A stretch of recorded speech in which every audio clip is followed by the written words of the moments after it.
No, you said you got pulled over. Well, I didn't get pulled over, right? But I got a fine this week Oh.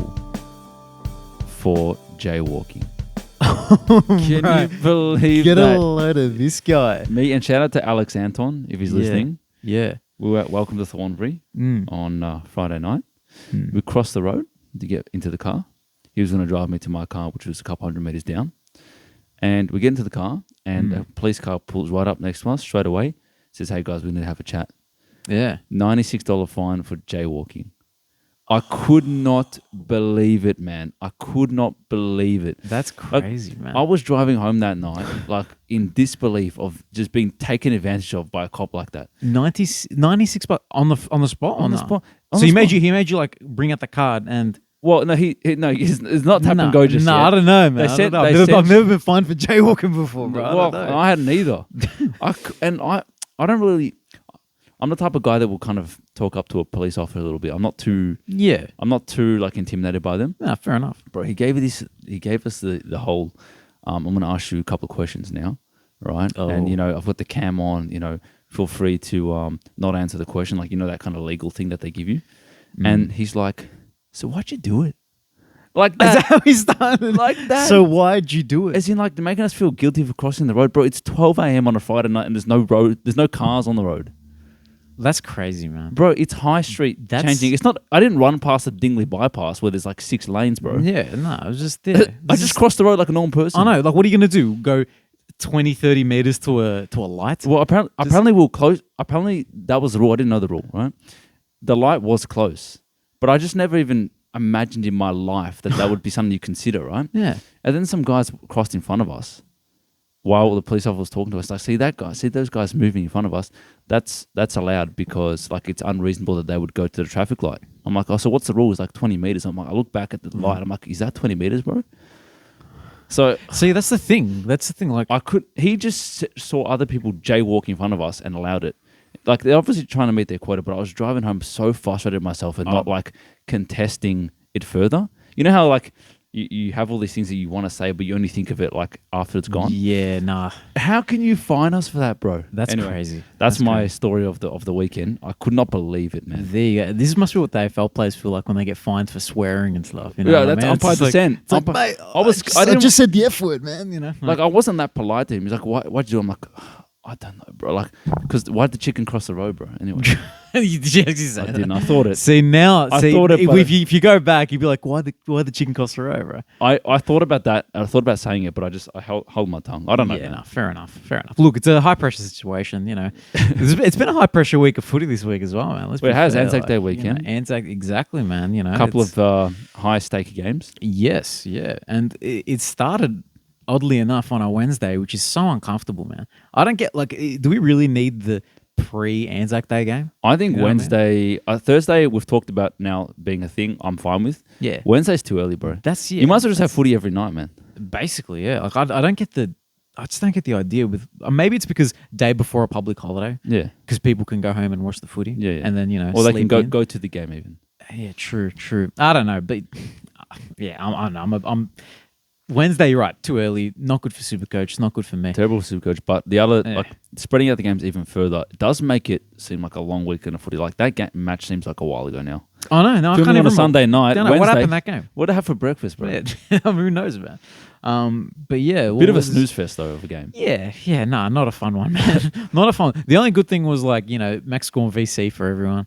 You know, Gorn had he's had a big year, man. All-Australian captain again, I think. You know, I want to pose the question, right? So we did a podcast last year, about the top 20 ruckman, right? Where Aaron Sandlands was the GOAT, right? I was the only one who went Max Gorn first, and you and Dino went Dean Cox 1. Yeah, which I don't think is a bad call because Dean Cox is a ledge, right? Yeah. But would you, having seen now, you got a bit more recency bias of Max Gorn dominating the way he has been at this age, even when his other midfielders aren't up to scratch, right? He's just dominating. Would you consider changing that? And I'm going to pose that question to Dino as well. Look, listening at home. To give some more context, the ruck, what did we say over the last 20 years? Was like we're ranking best ruckman in the last 20 years? Or yeah, look, it was a very subjective type thing. It's hard. But would you adjust? Would you adjust? It's hard right to now? compare Dean Cox to Max Gawn because there is 20 years worth difference in the time that they were playing. About that, yeah. So I mean, approximately. And I kind of know Dean Cox is considered one of the greatest ruckmen, but I don't remember a lot about him as an actual player because I was young. I just knew that he dominated the stats. Yeah, he was the man. He was the man. Coxie was the man. But Max Gawn has been the man for our kind of 20s, we'll call it. Yeah, no, true. And teenage years probably as well. maybe even. Yeah, well, no, yeah, he's been a gun for a long time, man. Yeah, you're right. I'd say at least for 10. Well, how old is he? Oh, like 53? Yeah, he's Oh, 53. So about 30 years. So about we've 30 played. years, man, since we've been born, you know. By the end of his career, it'd be interesting to see where he stacks up, but he's got to be one of the best ruckmen. Yeah. He went to my high school, bro. Oh, there you go. There you go, man. That's the. He's a McKinnon product. There you go. But so would you change it though now? Yes or no? Yeah. Yeah, there we go. My take was looks good. What now. did I have him at? Do you remember? I reckon you might have had. I had him him at 3. Yeah, I because reckon. I had Yeah. Sanderland's number 2. I think so. Yeah. Well, look, that one I understand because Sanderland. That means that he's Dean- the goat. That means that Dean Cox goes to 3 now. Something tells me that you had Goldie above Gawn. Something crazy like that. Look, Do you reckon? yeah. Look, we'll have to revisit. But that I actually enjoyed that episode. That Look, was one of my favorite pods. It was, but when I think you went Gawn, and when you went Gawn, I'm like, oh, true. But I kind of valued the players that had passed more than the current players. Fair enough. As opposed to, but look, if Gawn has another couple of years like this by the end of his career, wow. It's him for sure. Because he's All Australian again this year, Rock. Yeah, and Probably then next couple of years. then he'll have actually overtaken Dean Cox as All Australians. Yeah, Believe it or not. So you know, but yeah, I think he's got him by the balls, Gawny. But yeah, Yeah. So he played well. Yeah, no, that's it. And yeah, no. Other than that, man, I don't know. What do you want to talk about this game? I wanna say that when I was watching it, even though Melbourne won, Yeah. I kind of thought to myself, geez, if the Tigers had a full list, they'd probably win this. That's interesting.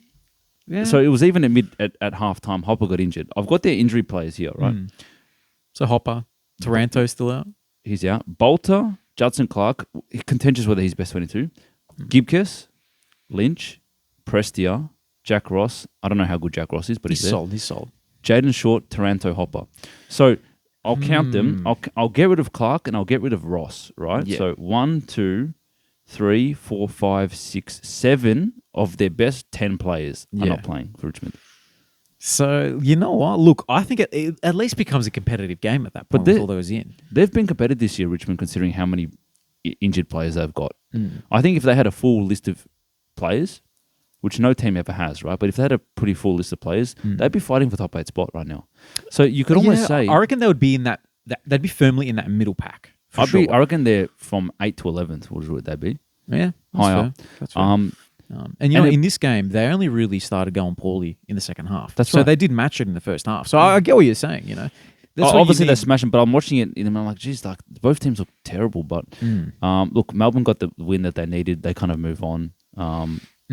But yeah, the injury, like these are some serious injuries to Richmond because they're best 10 players, not best 22 players. No, they are. They might are be all a blessing in guns. disguise though for Richmond because they get to blood their youngsters. If they're not going to win the flag this year, they're never going to win the flag. So it does give them opportunity to probably get a top 4 pick this year. Yeah, and you know what? It allows Uze to put his game plan in place without as much pressure as well. You know what I mean? Because it's not, he doesn't have to worry, we've got a full list, we've got a strong list, and we still can't compete. He has an excuse now. You know what I mean? So there's, a little bit of a cop out for him, the weird thing with Melbourne is that you feel like there's so much more to come out of the playing group, considering Oliver is still fat.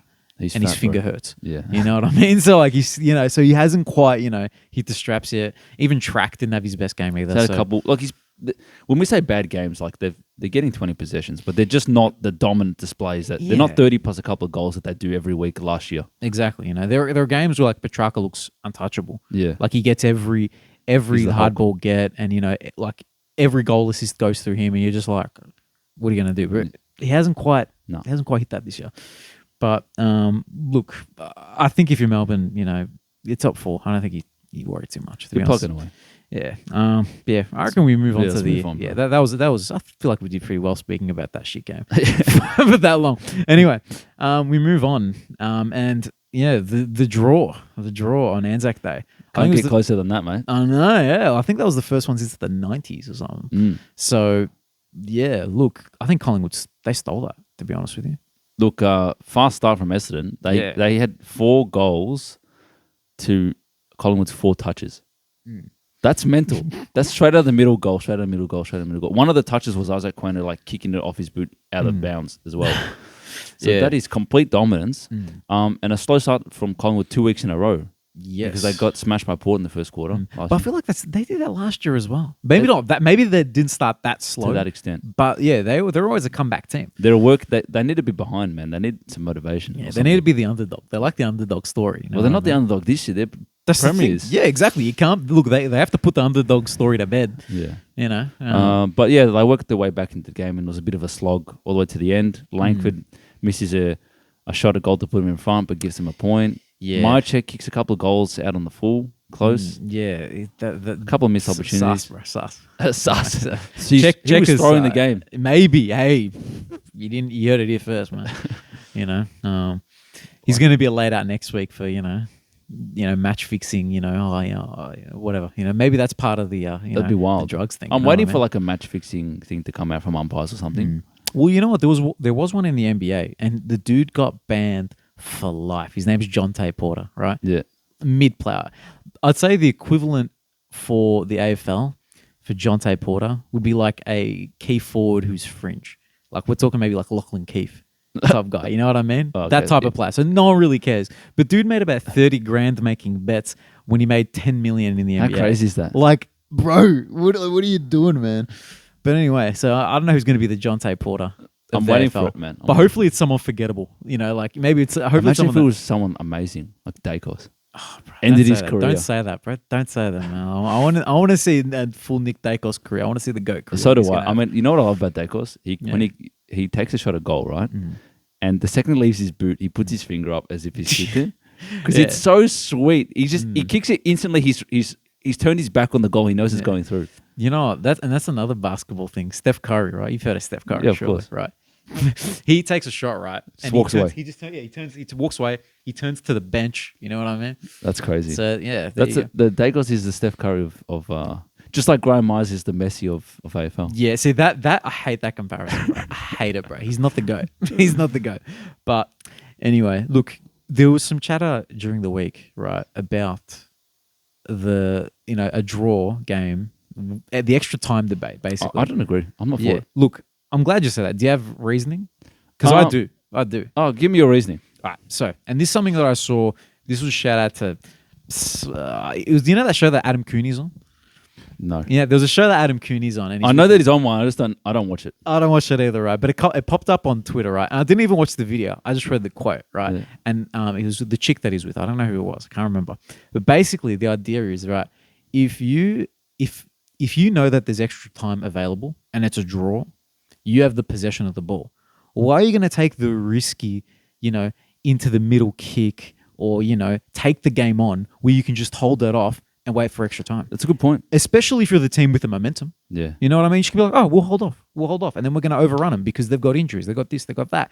And that wrecks the spectacle of it all, Maybe for a grand final, maybe different because... Well, the grand final is extra time now, isn't it? I believe so, right? Yeah. But for the middle of the season, like... Look, man, you get 2 points for a draw. Like, it's not even that bad. It's a result. If no team wins, you get 2 points and you move on. Like, why is that a problem? I agree. I think it's just because people want a winner on ANZAC Day. You know what I mean? Because for some reason, this game matters a lot. Everyone got a winner. Everyone that wasn't Collingwood and Essendon got a winner. Exactly right. We got a spectacle. And we got an update for you. We don't want to update. We don't want to update the computer, man. Like another time. Can you set it to a couple hours away or something? There we go. That'll do, man. That'll do. It's not an AFL Enjoys podcast without like an interruption from the screen. But you know what? That's the first time since the first day in the studio where something like that's happened. You know, it's funny. We both it jolted us, man. I can't wait for that kind of thing, that pinball thing, that screensaver thing. That never hits the corner. You know what? I want an AFL Enjoys symbol to just do that throughout. Honestly. Someone set that up. I think that actually would be better than that as a background. Well, because, you know what, while you're listening to us talk, it's like the car. Yeah. It's the car, bro. That is so It's the good. TikTok car. You just got the thing bouncing around and you're just like waiting for it. It's like, all right, these guys are talking about footy. Who cares? You know what I mean? Look, I actually think that's hilarious. No, I concept. agree. I think People it's, don't have an attention span to listen, so we Yeah. give them something to watch while they listen to us. yeah. If you're still listening right now, let us know if you think that little dunk thing, that little. If they even DVD know what symbol- we're talking about, surely you know. If you like, it's that screensaver ball thing that kind of bounces on the screen but never hits the corner. yeah, but it does eventually. Where it kind of goes. It hits right. It hits even if it doesn't hit right in the corner, it'll hit the inside sort of. Anyway, look, look, our generation who had DVDs, we know, right? Yeah. You guys know. But I digress, man. Pendle's 10,000 disposals Yes, and 10,000. He has basketball background acknowledgements as well. true. Yeah, he played basketball. Too many basketball references in this one so far. There is you know? actually. But Look, 10,000 basketball enjoyers. 10,000 is or next 10,000 is a crazy accomplishment. I wonder whether anyone will catch him these days with like the Sheezels. They get disposals for kick-ins and stuff. So this is like true. pre-kick-ins, just a pure midfield minute disposal. So brilliant from him. Yeah, impressive. No, that's true. That's true. Because the thing is, are there going to be many players who get to this amount of games? No. Like something tells me, like now you mentioned Sheezel. Something tells me that he has that type of demeanor and professionalism where he could play well into his 30s. But Yeah, especially if he plays a more uncontested style for the team. yeah, Right? look, he could be a Jake Lloyd until he's 35 plus. Yeah, you know what I mean? Like why not? Like why wouldn't you want to give it to him who uses it so well? Yeah. As long as he can run a little bit, you'd be right. So I think it's doable for some players like the Sheezel types, but I think it'll be hard to recreate. The only other thing I'll say about this game is Peter Wright really makes Essendon a better team, man. He's just dead eye. Yeah. The guy does not miss a set shot. You know what? The thing is, I realize with them, they've got a few dudes who can just be clinical finishers at any point. Like, I think, so there's him. Harry Jones actually has a decent finish on him. He finished one of the goals earlier on the left foot, the snap. You need that type of goal. And you need the Jake Stringer smacking the ball from the 50 in the corner as well. The clutch stuff. Yeah, exactly. Things like that. Cole Langford in the heat of the moment couldn't manage it, but generally he's a good kick as well. Yeah. So they've actually got a lot of finishers, and they're not like top of the line forwards, but like you put them all together, it's pretty formidable. Yeah. Look, I think Essendon is like memes aside. I think they actually are building something that will eventually become a finals team. Is it this year? I still don't think it's this year. Personally, Look, it's interesting because they are 7th right now. Yeah. They are 7th, and Who are the teams below them? So they're on 18, and then it's Fremantle on 16, which I didn't expect at this point of the season. I thought Fremantle were going to fall away, but they didn't. Gold Coast 16, Collingwood 14. So Collingwood will make it into one of those spots, Surely. right? Fremantle could drop out. Essendon could drop out. I actually think they're the only two teams, Essendon and Fremantle, who can drop out of the 8. The rest of the teams above that, it's Carlton, Port, Melbourne, GWS. Those teams. You wouldn't expect them to go. Nah, no way. But yeah, They got like their midfield's kind of like they almost doubled Collingwood's clearances. Essendon. So like they do have some power in there. Anyway, we'll see what happens. But yeah, look, close game, good for the spectacle. Merritt as the Anzac Day medal winner. Happy? Can't complain with Merritt, man. He's a gun. Fair. I feel like it was Very just like, uncontroversial kind of winner. safe pick. I think he deserved it for having a solid game, but it wasn't that wasn't his best game. It wasn't. But you know what's funny? Darcy Parish has had like a bad year so far. Yeah. He comes alive for Anzac, huh? I know, man. Shout out to Nick Zoods actually for that one. He traded away Darcy Parish on the Anzac Day game, bro. How do you not know? Come on, bro. That's his game. That's his game. That's his grand final. I know. Dino's licking his lips, mate, getting Darcy Parish on Anzac Day. Oh, wow. But yeah. Dino got me this week, the bastard. Yeah. All right, let's go. Giants, Lions. Also an Anzac Day clash. Yes. And another, similar to the Wednesday night game, even up till half time, and then it was just tsunami day. Yeah. Orange tsunami. Orange tsunami. The first thing that really popped out in this game, right?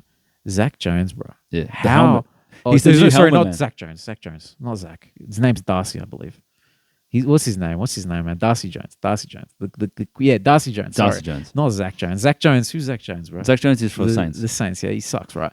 Anyway, Darcy Jones, he does not suck, right? No. This dude, I swear, the teammates were hand passing it to him 50 meters ahead of him, and he would catch it on the full and just sprint into the goal. It was excellent, man. Yeah. The fact that his teammates know where to pass it to him and they know his capabilities of his pace and he uses it well as well. You know, he managed a couple goals. I think he had a goal assist or two as well. Yeah, I think Bruh. 2 goals he kicked. Yeah, and that's so they got him, Harvey Thomas kid, Yeah. Well, Toby actually, Green, Brent Brett Daniels was the sub. That's crazy to me. Man, can North have one of those, please? Please. Carlton can take one as well. Yeah, mate.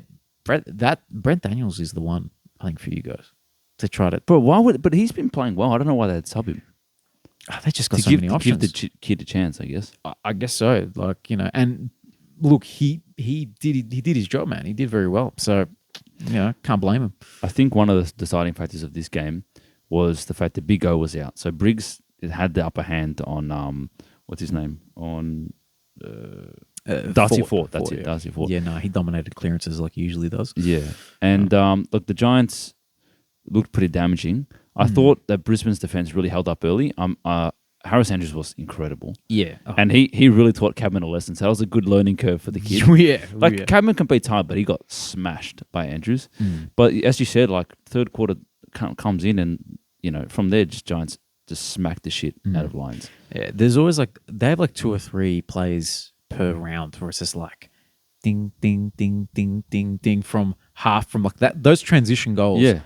They're works of art. It didn't stop in the second half. It was just like No. kick to kick. Lions have only won 1 third quarter this year. So they're not, the premiership quarter is not for them. No, they're not a fan of premierships, Yeah, you know? they don't like premierships. Yeah, no, after 2003, they're like, nah, I'm done. I'm done, bro. But even like no Taylor, no Caniglio, and who's the other one's missing? Toby Green. That's And the, they- and see, they that's the beat thing. Lions. That's Toby Green, small forward, and they still have all those other small forwards. That's One right. was a sub. Bruh. That's 3 of their best players, and they've beaten a team that's meant to be, not beaten, smashed Yeah. a team that's meant to be a premiership threat in Lions. Lions have 2 wins, bro. You haven't even named them as a team that is going to come into the 8 potentially. Are they too See, far? that's yeah, true. starting to They're get too far 13th. They're starting to get too far behind, man. Just about, man. They've only won 2 games. That's only 2 more than North. You know Yeah. what I mean? Like that's That's the same as the Eagles. He's the same as the Eagles, man. So you know, yeah, I think that's worrying signs for Brisbane, man. yeah. Like, Like- look, I'm trying to think. Who do they lose? So they've lost Coleman for the year. Yeah. Other than that, it's pretty much the full team, isn't it? I don't think they're that injured, man. Yeah, I don't. It's just odd. They did. Daniel Rich retired. Gunston left, but he did make an impact. Not impactful. Like Coleman was a big impact for them. They obviously Yeah. planned for him to be the main person out of the back line to create plays, but they've got so many good players still, or so Yeah. many kind of players that were dominant last year. I mean, it's not like Dunkley's having a bad year. No, he's Neil's been fine. playing okay. No, they've both been fine. It's just Hipwood's always shit, so it's fine. yeah. No, we don't like it. So- We're Hipwood haters. Not gonna lie. Yeah, 100%. yeah. But like, that's just not an acceptable performance from Lions, man. So we'll see what happens with them. I'm still confident they have to kind of build into their season, surely. But does they get a point where it gets too late? It's not there just yet, but I think it's starting to get close. Callahan for Giants was really good. Oh man, he ripped them apart with his kicking, bro. Yeah, His his kicking. burst was crazy. Can I actually? I mentioned that on a previous pod that I think he's bottom 5 players and he's a gun. He's definitely not He's now. not bottom 5 players. As in bottom 5 players of the 22. Yeah, Sorry to disrespect you. Sorry, I wasn't familiar with your game. You know what I mean? Yeah. Like, even though I was, but you know, no, he's really. he's a good, young man. player coming to his own. So look, the Giants are a very good team, and we've talked about the fact that they've got development coming in. Even a random like Peatling played a full game. Yeah. Played He's pretty solid, good. man. Yeah, he runs hard. You know, Yeah. solid winger, has a decent Competes. kick on him. Yeah. Yeah. He's a meters gain type dude. You Yeah. know, I don't mind him. So Giants up there, Lions. You know, I'm not sure what's going on with you guys. Yeah, it's concerning. And I want to have a quick look at who's there. What's their next few games, man? So next week they have the Suns at the Gabba, and you'd think that's a win. Then they've got Adelaide at Adelaide Oval, and they're coming into form. They have Richmond. They should win at the Gabba. Hawthorn, they should win. So look, there's about 3 out of the next 4 games that you would normally pencil down as wins. And then the next week is Bulldogs at Marvel. That's the team they have to beat, right? Even if they go half of those, they're still not gaining that. They're still not gaining enough on the rest. They of should the get. Let's say if they got 3, Yeah. they should get 3 out of those 4. You know, it's still uncomfortable. They still have to. You still have to keep winning. If And they you- lose next week against Gold Coast, which is possible, yeah, then are we going to rule it out? Rule out the top 8. It's alarm bells. It's already alarm bells. Look, we ruled out Carlton for top 8 after 5 weeks. So last season, and Yeah. we know how that went. But yeah, look, danger signs for those lads. To be fair, I'll be very concerned as a Brizzy fan. Start again. Start the year again. Rebuild. Yeah, rebuild. And speaking of starting again, right? St Kilda, man, they got to start again as well. They've only been the Pies in Richmond, right? Well, They've only yeah. been, but they were surprised at the start of the year when they were bad, Mm. and Richmond have had all these injuries. Look, shout out to them for keeping it close with GWS. They brought it back late. When the game's done. Yeah, when the game was done and two of their best players were injured, right? This game, they were doing all right when I think about it. Yeah, they were actually they were okay. They were all right, but you got to finish. You got to finish. You got to win a game, bro. Look, I think with them, a big positive, right? I got to bring up the dude's running stats, bro. I got to bring up his running stats because he was, what's his name? Darcy Wilson. Had a big game. He had a good game, but the running of this young man, right? He's probably the best runner in the AFL just about already, right? I'll tell you, so listen to this, right? So total distance covered, right? 16.1 Ks. Brad Hill, the next highest at, 1.5 less, right? Yeah. That's Brad Hill. Brad Hill runs a lot, right? Yeah. The next one, so distance at high speed, he won that by, by a whole kilometer, right? Distance at high speed. Total sprints, 1 by 9, 38, 1 by 9 again, over Brad Hill again. Repeat sprints, 9. Beat Bradley Hill had 6, right? So just all those running stats, not just endurance, but at high intensity. That's impressive, man, for a first-year player, man. We've got to give him his flowers. 100%. And we haven't given flowers for a while, so, I'll give some flowers. I had to pick one out. And this week it's Darcy Wilson. Yeah, good on the kid for performing. Saints do have some nice young players. Yeah. Look, I think when you got that in mind, him, Philippou, he's been a bit meh. Machito, Winhager. Max King. They do have some, but the things they're just. What is this team? Like, what are they? What's the ceiling of the young? What's the ceiling of the current team? 6th, 5th. They need a few of those dudes to really. They're not even near the top 8, man. I don't think they're a top 8 team at all. I'm saying a ceiling. Yeah, I think the ceiling is an 8th. If you want to give them that, it's pretty harsh, but you're probably right. We said those 6 teams are immovable at the moment. Yeah. They're not playing like a team that's going to be playing finals. No. In terms of Port, they continue to beat teams that they should beat. Yeah. And that's half the battle, really. Maybe it's good. Maybe they're holding some of the juice for the end of the year, which they didn't do last year. You know what I mean? Well, last year they spent all the juice, man. They did. So look, I think with Port, Dixon comes back into the team, immediately makes him a better team. Like they didn't have Dixon against Collingwood last week. I think that he's the type of player that when he's in, they win. When he's out, they lose. Like he's that pivotal. Kick 4 goals. He's a barometer, big time. Yeah. Especially if he has a half decent game, he has a few goals. That's usually it, to be honest. Yeah, I agree with that. Jace Burgoyne has come in and played some good football. Yeah. I didn't expect that. I just thought he was there for the name, but obviously the kid can play a little bit. He can play, man. Very classy. But the other thing that Saints would be disappointed with is that Port had a lot of injuries. So Aaliyah goes out. Rosie's injured. Pal Pepper ACL. Another ACL. Oh, yeah, it sucks, man. That sucks for him because the thing is, he's like that dude is a small forward, but he's like 120 kilos. He's crazy, man. He's so huge, and he runs and tackles like a monster. I feel like he was a dude that no one liked for a few years, but in the last couple of years, he's kind of become niche. You know what I mean? You've kind of appreciated him. Look, he I think he had a kid a couple of years ago, and he talked about how like being a father has kind of motivated him, stuff like that. Oh, that's nice. And that's cool. Kind of when I read that article, like I thought, yeah, he's actually has improved a lot as a player. Yeah. Well, the thing is, he plays his role as he should. You know what I mean? Like, can you imagine? Like, I'm trying to think of a dude who seemed promising. So imagine like you're a dude who seems promising, but you're not that good, and then they tell you, "Hey, bro, we're gonna play you small forward. We want you to put pressure on. We want you to play high half forward." Yeah. Not many players are gonna take that with grace. You know what I mean? Like. Say and not, a lot of them fail. Like say Toby McLean from Western Bulldogs, he was good as an inside mid. He went out to the high half forward, and also injuries, right? But like, he couldn't hack it. It's tough tough to play those roles. So you're right. He has kind of found a niche for them. Gone for the year, which is bad for him and Port for depth reasons. But yeah, I don't know. I think it's one of those games where Port made it happen. Saints struggled to make it happen, and Port keep winning. Saints keep losing. Yeah. So- Well, yeah. And speaking of losing, Tell me about it, bro. all right. So we go on to North, right? And I'll be honest, I'm not gonna get just last week. I'll bring my notes up. I'm not as angry with this week, right? Like, because how often can I say that Darcy Tucker's a VFL player and Luke McDonald sucks, right? Yeah. Like, every week. You can say. every week I've been saying it. Luke McDonald, for example, this week in the first 5 minutes, he had 2 missed kicks from our defensive 50 that led to set shots.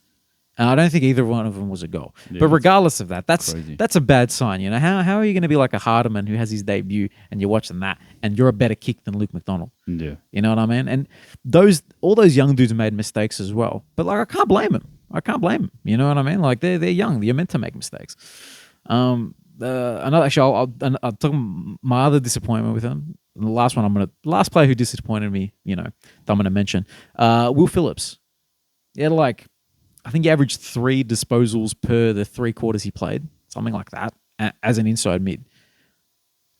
Pick three. He's not going to make it. He's not going to make it, bro. And I hate to say it because he's a clean footballer. Seems like a nice kid. Said he wants to become a teacher or something after footy. Become a teacher now, bro.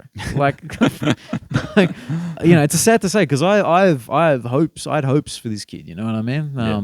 I don't know if we have to reinvent him, put him into a different position, give him a different role, but here's your opportunity, man. This was your opportunity with I don't know if we had someone out or it was just who was out.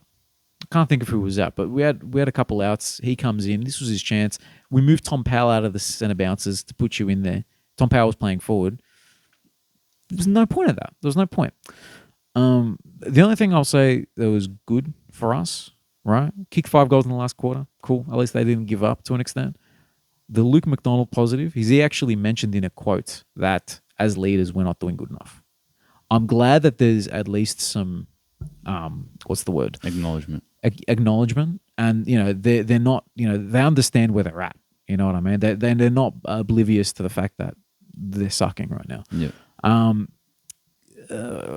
like seeing McKercher as a halfback again and actually giving him an opportunity to show his stuff and, use the ball. And I like Dersma. You know what? I'm going to take back the Sanders comment that I made last week. Because last week I said I'd rather have Sanders right now.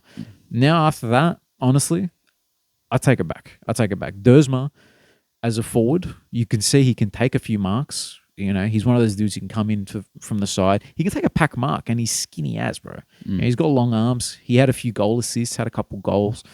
That's, encouraging, right? And I'd like to see him at some point have time in the midfield. Like Paul Curtis had time in the midfield. He looked okay. He looked all right. But anyway,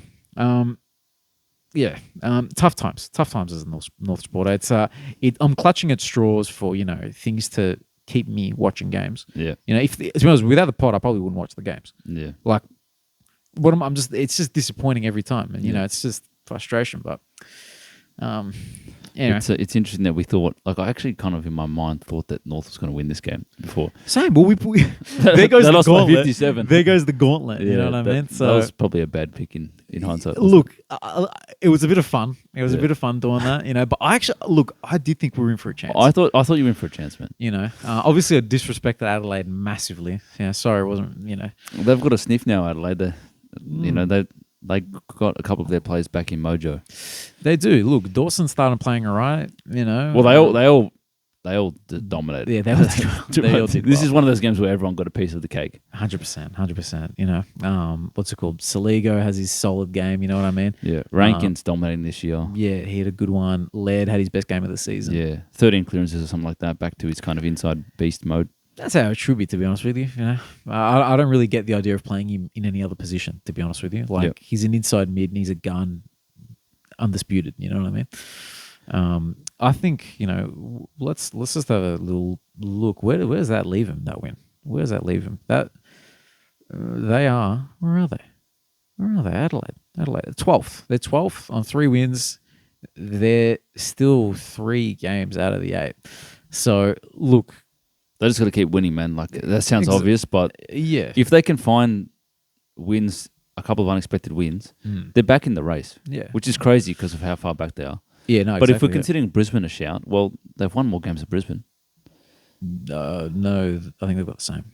No, Brisbane's 2 wins. Adelaide's 3. No, Adelaide's had 2. Oh, you said 3. They're Oh, 2, yeah. two So wins. they're 8 points. They're 3 games out of the 8. Okay. So yeah, yeah. Look, yeah, they're firmly in the middle pack at least. You know what I mean? Like the only teams who aren't in the middle pack, I would say, because of their injuries, Richmond, Hawthorn, and North. They're the only teams out of that middle pack. The rest of the middle pack's pretty. Actually, you know what? Maybe even Richmond's in that middle pack because it's just injuries. It's just injuries. It's just injuries. They're in that middle pack. There's a big, thick middle pack there that could fight for that 7-8 spot. I think we're finding that there's a couple of elite teams, and then there's a lot of teams that are just okay. And then there's 2 or 3 teams. I'd say 2 teams that are woeful. Yeah, no, that's fair. That's a fair comment. Like, I feel like there's about 5 or 6 teams that are guaranteed 8. The 6 teams that I would say guaranteed 8. Yeah. But who is going to differentiate themselves as the elite? I don't know, man. Maybe it's the old boys of Geelong, man. Well, speaking of Geelong, they beat Carlton. So A bit. All right, now that I've done my part, you got to do your part, man. all right, The Carlton the bit. monologue stars. Now That's look, it. So I went to the game and I was really excited. And well, I didn't go to this one actually, and we lost. So is there something? There you go, man. You gotta start, rocking up, man. Maybe I gotta start rocking up to the games as well, man. This one was in Hobart, but Where's your commitment to the I team? gotta swim across the ocean. Yeah, where's your commitment to the team, bro? Yeah, true. I didn't go either, so my commitment wasn't there. But it was a Geelong home game. Disappointing game, bro. So frustrating. Yeah. I was spamming group chats. You were, man. That's the most like. That's the most I've ever typed with my fingers. Yeah, that was animated, bro. Because you're a man of few words when it comes to the messages. Yeah, I am. But you went hard. Yeah, You went hard. So, look, I was just frustrated, and I said on to a couple of people that one of the most frustrating ways to lose a game is by kicking points because you're half there. It's like you've done all the work to get to a set shot, and then you've kicked yourself out of it. Bad kicking is bad football, as you said, and I agree with that. yeah. Frustrating. So frustrating from missing our chances. Frustrating from having so much domination of the ball. Like our midfield with pinning it back in. We smacked Geelong, man. Yeah. We smacked them, and we had 21 more inside 50s to this team, and we didn't win. Yeah, but 21 more. But the thing is though, you guys kept hitting it towards Zach Guthrie, Colin Jasny. Who's the other tallish? The Conning. I can't believe how good without Tom Stewart. I know they were aerially. Yeah, I didn't expect that. Like I'm watching, I'm like, Zach Guthrie. Like why trade Tom Stewart to us, bro? You got Zach Guthrie. You don't even need him. Nah, look, exactly. Geelong is such an intelligent, well-drilled team, and Carlton is an extremely brutal, headless chook team.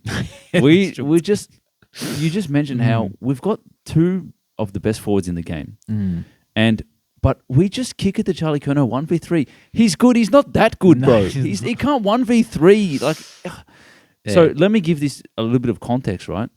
Wiedering was on Hawkins. Wiedering smashed Hawkins, but one of the reasons why Wiedering smashed Hawkins is Geelong didn't target him. Well, that's the thing, And they didn't target him because they go, all right, this guy's got a hard matchup. We actually have other forwards that can play football. Yeah, let's kick it to the other forwards.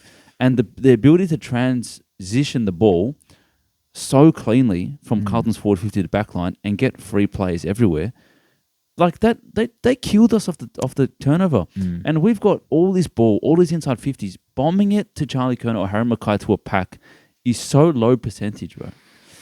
So that was frustrating as well. Geelong's just too clean, man. Too clean. Yeah, look, I say this every week. I just did not expect this, man. I did not expect this. I came into the game pretty confident we're going to win. And even when I was super frustrated and complaining and we weren't taking our chances, I still thought Carlton will find a way to get this done. Dangerfield had an amazing return. Then he got injured. And his injury actually gave Carlton even more of an upper hand in the midfield, I felt. And we have a momentum, and the fourth quarter starts, and we have 3 opportunities at goal, and we missed all 3. With Durden missing directly in front, I would never miss that kick.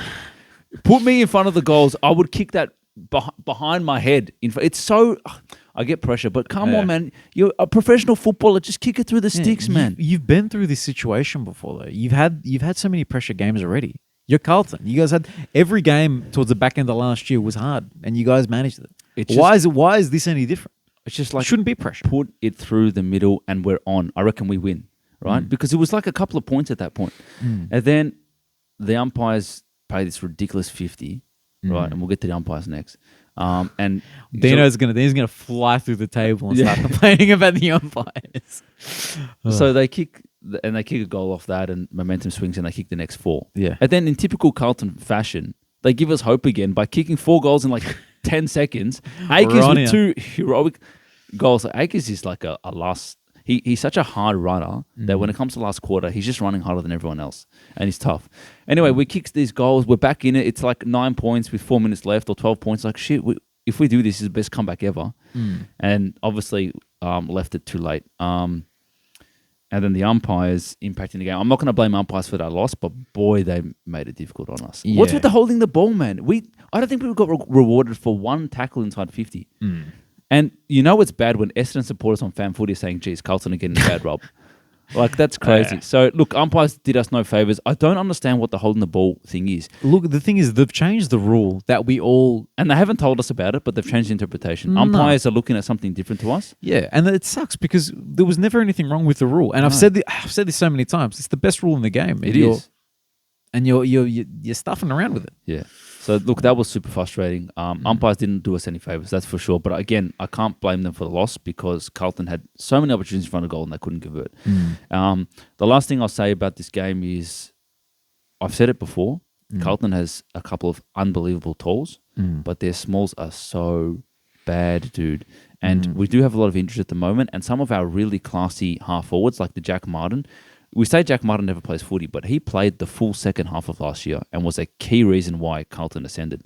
If he's not around, these type of players aren't around, we don't have delivery inside 50. Lockie Fogarty, who I thought was a bit of a spud, is so key to our forward pressure.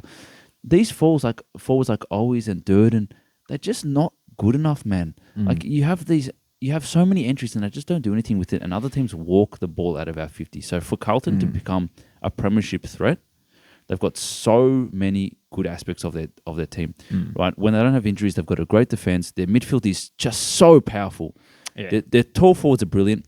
We're missing smalls and we're missing half forwards. You put players like Brian Myers with intelligence in the half forward line and a gun like a Tom Papley, or Isaac Rankin small forward. That's a premiership team. Yeah, it's just not there yet. Is there a player who can be repositioned to fill that void?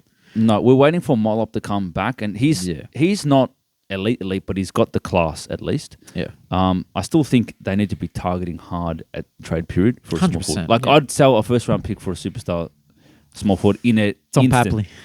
Go again for Tom Papley. That's it, man. That's it. So yeah, that's the Carlton situation. But yeah, look, very emotional during the game, but it is what it is. We move on. Yeah. No. Fair enough. Yeah, we'll go on to the next one. So Fremantle,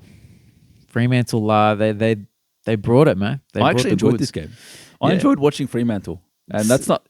My name is George and I enjoyed watching Fremantle. There you go, man. So you need some help, don't you, man? Yeah. You need some help. I need to see a psychologist. Yeah. Well, look, their midfield, now we got Sean Darcy who helps him out a bit more. He's a better tap ruckman than Luke Jackson is, right? And you got old man Fife and then you got the young boys, as in Young and Sarong. That's fun, man. They destroyed them, man. Sarong 17 clearances. Like, that's ridiculous. Yeah, he's just week in, week out, man. Bro, every time he's on the screen, he gets a clearance every time he's on the screen. He's a monster. He's freaky. But it was good to see Fife won back the clock, man. Yeah. Like, his face has aged big time. Yes, man. He looks old, bro. But he was bursting through the stoppages. He had 12 handballs in the first quarter, which is the most in like, I don't know, what was it, in a decade. The only other person that's done it more was Dangerfield. So like in 10 years, he's had the second most handballs in the first quarter. As a 37-year-old, however old he's ancient. Yeah, after all those injuries and this and that. It's good to see, man. It was actually quite exciting to see Fife kind of dominate. We haven't seen that for at least 3 years.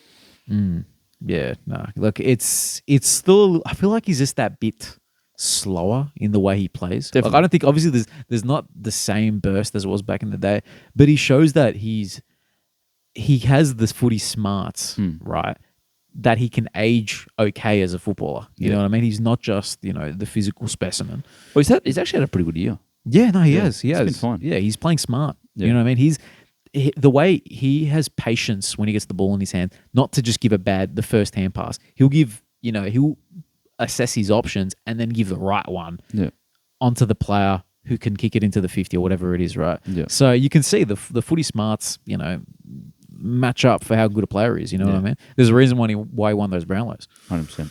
He so look, the Freo clearly won the midfield battle, which the Dogs have typically been good at, but Liberal was laid out, which probably affected them. I thought Freo was the most likely on the night for just by watching him. I think the crowd had a big factor in that at home. I just kind of always felt like Freo was going to run home for whatever reason. They're probably due for a win as well, right? Because they'd lost a couple of tough ones in a row. Yeah. I thought that they attacked the middle a lot more. I thought that they scored 90 points, which was better than they've done in previous games. So starting to attack a bit more. They had a bit more direction in the way that they played. I thought from a Dogs perspective, Liam Jones was incredible. Like, he's such an underrated defender. So he was like a brick wall. The interesting thing with them is that you look at their defense. It's him. That's O'Donnell, he's tall, but he's not the strongest bloke. And then there's Karmas, who's not super tall, but he plays tall. Yeah. I feel like it's not as strong as a defense as you would hope. No, like, I think they haven't been playing Keith. Is he still on? He's still on the list. He's just not. I don't know where he is. I can't remember what's happening with Keith. Did they have who else did they have? Caulfield, they lost. Yeah, but he's not like a key. He's not a key. He's not a key. Yeah, I don't know. I thought something's kind of missing back there. You know what I mean? Yeah. And it allowed someone like Josh Treacy, who low key, he had 5 contested marks. He's a bit of a beast, actually. Yeah, 5 contested marks, and so it's 3 goals this week, a couple goals last week, and I think he scored a goal a game, for every game this year. So shout out to him, man. There's something there at least. You know what I mean? If you can take a contested mark and then he could probably, let's say if one of the ruckmen was to go down, he can chop out the ruck as well. There's a bit of value in the guy. Yeah, I agree with that. In terms of so we talked about Freo kind of really dominant, and I think even though it was an even game, the Bulldogs did kind of get some rebound off Jones and off Dale, who had a big game. But they squandered a lot of opportunities in quarter 3, man. They couldn't convert. Even Bont missed like a 10-meter out kick. If Bont's missing 10 meters out from goal, there's some, bro. But even some of the opportunities, like Sam Darcy, looks really, really good up forward. He's damaging. So, look, it was a bit of a seesawing game, but in the end, I think just the power of the midfield and kind of the flair that Freo played with kind of got him over the line. So. That's fair. I'm trying to so where that leaves Freo are in the 8 now, and the Bulldogs are a win out at 11th. So yeah, there you go. That was actually a huge swing. That would have been the other way around. So it's a very big game. Yeah, there you go. Because actually Bulldogs have better percentage as well, so they would have been on top of Gold Coast there. But yeah, then the next game we'll jump onto. So we jump to the Sunday. And Gold Coast versus West Coast, where West Coast had it. They were competitive. I think they kicked the first 3. Yeah. And they kept it competitive up until what? Halftime-ish. And then Gold Coast kind of ran away with it. Yeah. Yeah. No Reed, no West Coast, bro. Yeah, that's it, bro. That's it. They rule them out. But that midfield performance, all of them, bro. I've got actually the Supercoach points, like the ranking points, which is the most important. So let's be fair. Witt's right, 155, which anyone that's not familiar with ranking points or Supercoach points, that's ridiculous, right? Yeah. Rao 136, Anderson 151, Miller 149. I don't think I've seen a bigger collection of the ruckman and the 3 mids. Yeah. In who knows how long. All right, it was obscene. Man. They did their thing. I'm trying to look. Let's have a look at the clearances as well. So 12 they're all like 10 or 12. 12, 10 to Witts, 9 to Rao, 6 to Miller. Yo, man. Bro, Yo continues on. Back. He's back, man. Yeah. Like, he already was, but like every week he continues doing it. I know, and we're just like, what? Like, I just expect it to slow down at some point, but he's bouncing off of players. He's kicking it like pinpoint into the 50. He's won back the clock, man. He really has, and maybe even like this could be career best form, just about. Probably. Look, he's been an All-Australian before. True, and best and fairest in the premiership team, so I probably should slow my roll. He's a great player, but he's clearly fit because he's not slowing down. So that's really keeping West Coast in it. Waterman's continued to play good football. Shout out Waterman, man. Jake the Snake. How many did he kick? He kicked 4 goals. 4 again, yeah. Yeah, 4 straight. Man, he's such a gun, man. He's such a man. Low key, man. I like West Coast, man. I like West Coast as well, Like man. they're so fun. Like Yo, McGovern just doing his thing in defense. Just this general back there. Waterman, he's doing the Fraser Garrick impersonation with the hair. It's mad. It's a terrible haircut, but if he keeps kicking goals, I'll forgive it. That's it. No, it suits him, but it suits him because he just looks like a brute. You know what I mean? He does. He's the most brutish looking player in the league, just about. Is there a more brutish looking player? Probably, but you can't think of it, can you? No, you know what I mean? Like, got me on the spot. it's Jake the Snake, mate. So, what can we say about this game? I think the main thing is like Gold Coast get the clear win. They're clearly a better team. Yeah. But I think we're in the process of kind of realigning our expectations for West Coast because coming into the start of the season, we're like, this team is abysmal. No, they're in the middle pack. Yeah. They're in that little chunk in the middle, man. If you go up against them, it's not a clear win anymore. It's like these guys are going to fight. So exactly. And this is a game, in Gold Coast in the dewy conditions. You know what I mean? Yeah, and it Without rained Harley as Reid. well. Yeah, no Harley Reid. And they kept it all right. They kept it somewhat competitive, right? The other one thing I want to say about Gold Coast again, right? You know how so earlier on in the season, I'm trying to think who there was a young player we were frothing earlier on in the season. I can't think of who off the top of my head, right? But we started frothing closely right the last couple of weeks. Yeah. And this week we got another player we frothed, Yeah. which is Rogers, bro. yeah, Man. he's a high draft pick. Yeah, he was a high draft pick, but like it just feels like every week there's another dude who I'm like, wow, wow. That's true. And know Will what I Graham mean? continued to play a good game. Yeah, he had a great game. Like, I think the thing that got me with Rogers, there was one play, just the smarts of the kid to just pinpoint a play into the 50. Yeah. I think he pinpointed Ben King in the first quarter. Was it the first quarter? Or the second quarter? I think it was in the second quarter. I'm just like, God, they got another one, man. This guy's an inside mid. He's not going to get a chance, but they've got him waiting in the wings, in case one of the other mids goes down. Yeah. This dude's classic, man. He is. Took Miller light, you could say. The other thing about the Gold Coast mids is they got high time on ground. Like I was watching Rao, he plays such an aggressive, like contested clearance tackling team, and he's still got like an 87% time on ground. And It's so impressive, man. And so is most Anderson. most players don't. Yeah. Like I feel like players who play at that intensity, nah. So Anderson's similar, right?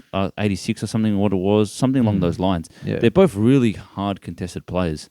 So for them to be able to kind of get from contest to contest, that's crazy. Yeah, no, it's impressive, man. It's So impressive. good on Gold Coast, and they did what they needed to do. And then we finish off on The snooze fest. Snooze fest, yeah, shout out to JL, man. He's been chirping up a bit, man, about the Hawks beating North, and now all of a sudden, What was it, an 80-point loss or something? yeah, I can't do math. What was this? I said 76 right there. Like, I don't even need to do math. Look, makes me feel a little bit better about North. It's not just us, as the cellar The door. Hawks were never a chance, bro. Let's be honest. No, not in this game. No. I will say one thing. I'm a big Will Day guy. You are. You I'm talk about him more than like anything else. Yeah, the first thing I said when I saw Georgie, I'm like, bro, I missed Will Day, man. I missed Will Day. He didn't even have that good of a game. Look, in the first half, right? So first quarter, he comes out and he's tackling and he's assertive and he's aggressive. And he has a pinpoint kick into the 50 where I can't remember who he hit up, but he hit someone in the 50. And I'm like, this is the guy, man. This is the guy. He's got class and he's got grit. Yeah. I just love watching him play, man. Yeah. One of my boys. He's a great player. Day, so yeah, he did that. You know what I mean? I don't know if Hawks have much else going for them other than that, though. No. Dylan Moore's back into form. He is, yeah. He's back. Lloyd Meek's playing good footy. Yeah, he's fine. Whatever, man. It's all about Sydney, man. Yeah, it's all about Sydney, and they just have weapons everywhere. Man. Everywhere. Like everywhere. So just about all their players can pinpoint a corridor kick. Yeah. Like who can't? You know this Who team's can't? healthy when they've got Braden Campbell's a sub 2 weeks in a row. Bad. Like And how he's, is this guy? He's like an elite. He He's was like elite. he was the elite kick. Oh mate, this guy's the best kick in the team already. Yeah. This is the sub. Crazy. Yeah, Blakey's just gone to another level this year. Yeah. Like he's just obviously the attacking end, but then the intercepts as well. You know what I mean? And he can hold down a key forward at points as He well. can play tall. Yeah. He can play tall. Definitely. The Lizards. Phew. He's a damaging player. Do you think Henry gets the 10 votes again? I don't know if he was best on, Nah. but he's 20 points. I think Warner was better. Warner was crazy. Yeah, Warner. This was Warner's best game of the season by far. Yeah. Like just everything that he touched was What a powerful player. oh man. Mental. I just He's going to give team. teams nightmares for years. I'm just it's so frustrating. They have all of them, bro. How can you get all these dudes in one team. Yeah. And they don't even have Luke Parker playing yet. Or Mills. You know? Or yeah, no, mate. Look, I'm most scared of Sydney out of any team. Like, I know we just lost to Geelong. We beat the Giants even though they're great. I'm Right. scared of Sydney, man. So based on fear, right? Sydney first, GWS, Geelong. Yeah. How do you? I'm more scared of the attacking teams than Geelong. Like, I know Yeah, Geelong beat fair us, enough. but from a Collins perspective, I feel like we kicked ourselves in the foot a bit. I think Geelong's clearly a top 4 team. Yeah. I mean, they're undefeated. But when it comes to like the premiership or stopping you from getting to finals, I'm more scared of Sydney and Giants. Yeah. I'm not as scared of Melbourne at the moment. I'm not as scared of Port because they haven't beaten a lot of big teams. Yeah, fair enough. I think those Sydney and Giants are just their running power. Excuse me. Yeah, no, I agree, man. I'm with you. But yeah, I don't know if jealous there's of both of those teams. I don't know if there's much else to say about Sydney Yeah. Hawks. You know, like it makes me think. You know how List Clog is the podcast with Dylan Buckley and Daniel Gorringe. I've never heard of it. No. They had a segment where like they'd go through the round like we kind of do, but they'd skip one team, one game every round. Yeah, They'd just say skip. obviously this game. Is this like Sydney Hawks most skippable? I don't know. Yeah, probably. But look, we still, Maybe we'll introduce that segment next week. look. But I enjoy I like talking about all the teams, bro. Yeah, that's I like talking about what situation they're in. For the fans of the teams, you get to hear your team talked about a little bit. That's true. Because let's be fair, if you watch any of the Fox Footy type stuff, you're not going to hear anything good about North. No. We Well, we actually, don't hear anything good about North here either. Yeah, you're right. But look, you know one thing I will say during the broadcast, they were actually there was almost like an odd level of empathy in the way that they were talking. Jeez. There was empathy, they've got Tom Powell and they've got Zane Thursman. You can see this midfield group building up, and I was like, this midfield group's been growing for 3 years now, man. Yeah, it's going to be going for a lot longer, bro. Yeah, and I'm just like, but I don't know. It made me feel slightly, like I was being coddled. Yeah, you know what I mean? Because usually it's just like, mate, look how shit these guys. Legit, that's been the commentary for the last, up until this round. I feel like now they've kind of just, they're babying us a little bit, which is. I wonder if they baby the Hawks because like the Hawks, they're not performing either. I mean, they're not in that much better. I feel like they do a bit because they always froth the way they play with dare and look at the way they play. But sometimes it can just go wrong. That's the rhetoric, the consistent rhetoric. They for do the Hawks. they smash North, right? Yeah. And they do have moments where they play some good football, but most of the time they're pretty bad. Yeah, no, that's fair. I don't know. That's fair. I just don't think they get much criticism. Hawks. Look, I think they have those few games. Obviously, they beat us. They smacked us, right? And they got close to Collingwood. They just they have those few games where they just they keep it honest. Yeah, that's true. Yeah, but look, how much positives can you really take from? I don't know. There's not much there. There's not much going on there. We'll see what happens. Season. They're waiting for draft picks like North are. Yeah, fair enough. We'll see what happens when North versus Hawks at the end of the year. Yeah. Whether North wants to win another one and miss out on another Harley Reid or something like that. But here's the thing: the Harley Reid this year is Levi Ashcroft. Is it? He's really up there. He's really putting his case forward. There's a 194 centimeter kid named Josh Smiley, who's a midfielder. That's pretty cool. And a 194 centimeter mid. We don't have our tallest mid's probably Luke Davies-Uniacke at the moment. He's like a 188. Yeah. You know what I mean? Big body mid. But imagine having, a nice lanky kid.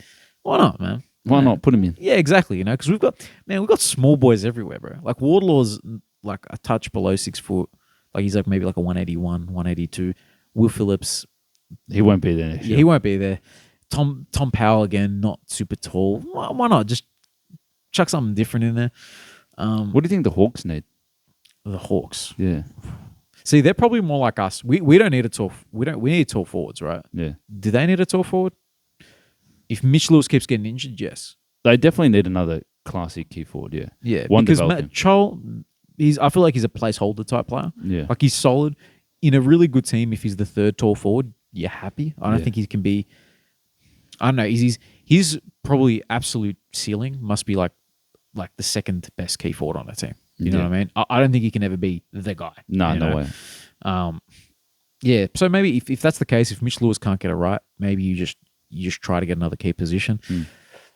Their midfield group, I feel like they're similar with us, where they have a lot of small midfielders. You know, like after Newcomb and Will Day, who are somewhat.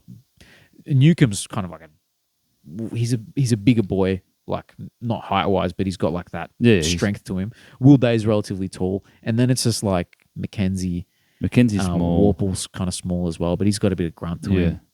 Josh Ward hasn't come. Actually, there's Connor Nash. He has size, but but he's not that classy. That's the thing. Yeah, It'd be interesting to see who they settle on over the next couple of years as their midfielders, because they've picked up a lot of early draft picks. They have, and it's not clear who their best ones are just yet. Will Day and Newcomb are top two. Yeah, and probably Warple. Warple's fine. You know, I think. But if those are your best three midfielders, you compare that to other teams. Yeah, it's not great. It's not great. I do think Will Day, his potential, like I'm a Will Day rider. Yeah. I think that his potential is high. Yeah, like, Will Day for sure. No one's debating that. Yeah, but like, I don't know if he's Bont potential, like the way they talk about him, but like I think he has. He's up there, right? Well, he's coming into, if he can get consistency in his football, he's coming into like the peak of his career now, like in terms of age. Yeah. So I think over the next couple of years, he'll announce himself even more. Who are the other guys that kind of come in and really start to take the game by the balls is the question for them, I think. Yeah, that's fair. There's not many of those, man. I don't know. Can Nick Watson, the little guy, can he come back from his injury and be that impact dude in the forward line? Yeah, probably. Over time. Yeah. He's exciting, they still have Sicily who can change a game with his intercepting. You know what I mean? Yeah, I mean, they've got injuries in the back line. Yeah, but he needs help. Yeah. He needs like how Tom Stewart has DeConning, Colin Jasny, and Zach Guthrie. He needs a couple of those. Yeah, 100%. And he just doesn't have it. He has, Sarong. Like, he played today. Who else played today? Frost. Yeah. Mid players, So, yeah. Fair enough. That's a bit of Hawthorn talk right there. Yeah, there you go. A little bit of Hawthorn talk. There you go, Joe. But yeah, I think that's the round. Let's do some tips. That's it, man. That's it. And the Thursday game is the showdown.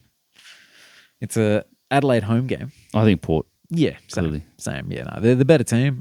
Look, those games are always fun. Yeah, they are. I want to I'd prefer it to be like Jordan Dawson with the winner after the sign. Yeah, that's what I would. That's the ideal game. It's happened like 2 or 3 times. Look, I think it'll be close. Both teams get up for it, and Adelaide, I feel like have won a couple of the showdowns in recent history. They have. Yeah. So, yeah, Friday night, huge, biggest one of the biggest games of the year, ruined a little bit by it being on Orthodox Good Friday. Yeah, true. I think the AFL really messed up that fixture. I know that is true. I think it'd be interesting to see whether the crowd suffers as a result because come on, man. You don't think it will?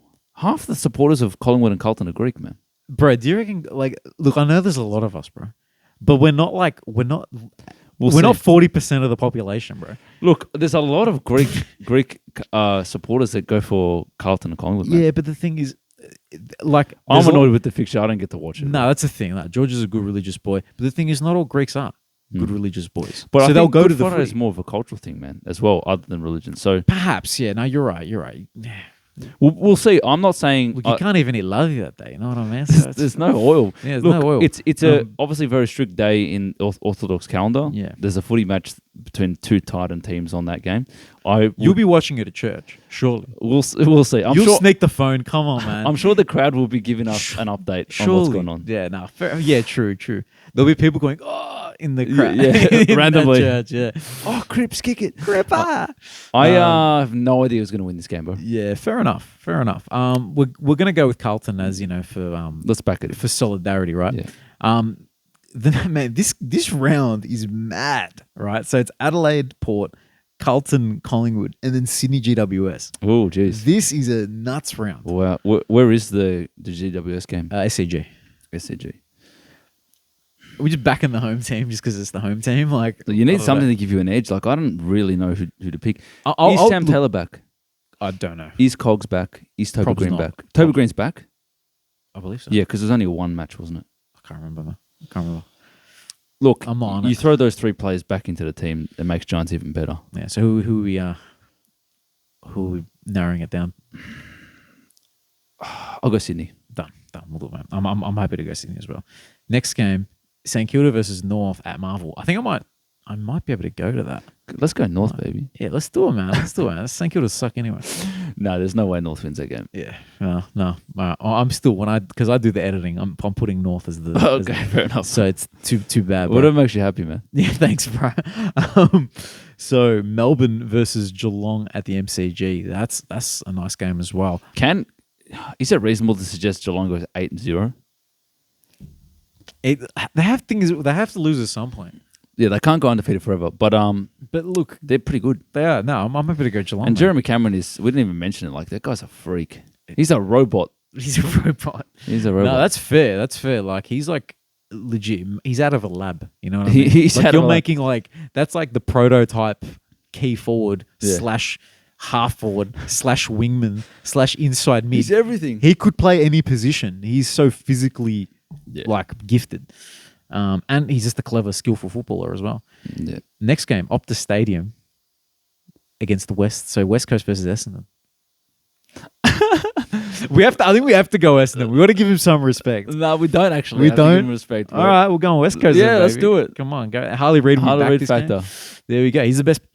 Nah. I'm not going to disrespect Zach Merritt and say he's the best player on the field. Oh, yeah. It's Zach Merritt. Come on. Let's Yeah. you know. All right. Richmond versus Fremantle at the MCG. We'll go with Dockers. Sure. Western Bulldogs versus Hawthorn. We'll go with the Bulldogs at Marvel Stadium. And another awesome game. You know, actually, you know what? They're similar teams, right? Brizzy versus the Suns. Another showdown. Yeah, look, it is a Q clash. it is a big game. And it's a hard one to I kind of pick, want to man. go Brisbane because I just can't see them continue losing. Fair enough. No, I'm happy to go Brisbane as well. Eddie's at the Gabba, so you know. They haven't won a game at the Gabba this year. Yeah, so they got to break the duck at some point. You know what I mean? They've surely got to win one. Yeah, let's go Brisbane. Yeah, done. I think since we brought up what's it called, Greek Easter and whatnot. So unfortunately, this week with what's going on with us in our personal lives, there won't be a pod for responding to that week. Yeah, which is actually bad, bro. That is such a good round. it's a good round. So Can we possibly do it on your name day, bro? no, we can't. Nah, There's no pod next week. But unless Tuesday half. Look, it's that good a round, bro. Look, is. very likely. There won't be. we'll see how we go. But if we're not, enjoy the footy because because we will. We Yeah, will. I'll be watching most of those games. and to all the Greeks on Good Friday, I'll see you in the crowd watching the Carlton Collingwood game. That's it, man. That's it. Someone bring their laptop in. We need, you need a proper screen. Someone bring the iPad. Hotspot it. Just make sure no candle wax goes on your iPad. Yeah, true. That stuff doesn't. That'll destroy the iPad, mate. That stuff hurts, bro. It does, man. It burns. But it's kind of. I like the feeling, kind of on the hands. You know what I mean? When it at the start, it kind of burns, but then it feels kind of you break it apart. It's kind of fun. I'd go get that checked out, man. Look, my hands are still intact to an extent. You know what I mean? But you don't enjoy playing. Look, with the candle? I've had candle wax poured on my neck many times. You don't enjoy playing with it? Not really, man. Oh, there you go, bro. We don't want to update, man. That's our cue, I think, to go. Yeah, no, I agree. But anyway, Thanks for today, man. that's you're very welcome, sir. I hope you guys enjoyed that episode. We'll see you in 2 weeks. Take it easy, guys. Happy Easter to everyone. Catch you later. Bye. And West Coast put it into the hot spot, into the 50. And Harley Reid! Oh my! Soaring from the heavens! If you're wondering if the hype was real, here's your proof! My goodness me!